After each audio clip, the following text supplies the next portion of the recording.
আমরা চাই যে আপনি হয়ে আসবেন। আর আমরা অনেক সরকারকেই দেখেছি এ জগতে, যে আওয়ামী লীগ, বিএনপি, আমরাও চাই নতুন একটা সরকার আসুক, যে পরিবর্তনের ধারায় নিয়ে যাক, যাতে আমরাও কিছু কিছু নতুনত্ব পাই। আর আপনারা হওয়ার পর আমাদের এই কলোনির দিকে চিন্তা করবেন, কারণ আমরা সংখ্যালঘু সম্প্রদায় হিসাবে আমরা আসলে নিরীহভাবেই জীবনযাপন করি। অবশ্যই সংখ্যালঘু, আমরা সংখ্যালঘু, আমরা বাংলাদেশের মানুষ, আমরা নিরীহভাবে জীবনযাপন করি, সবার সঙ্গে মিলেমিশে থাকতে চাই। আর আমরা চাই আমাদের উপরে কিন্তু ওই পারে কয়টা 5-6টা ফ্যামিলি পরিবার বসবাস করে, ওয়াসার কোনো ড্রেনেজ প্রকল্প কিছুই নাই।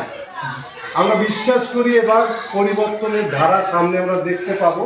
আর তখন আপনাদের কাছে আমরা এই দাবি তুলে রাখবো। আর আগে বলে রাখলাম যাতে আপনার স্মরণ থাকে।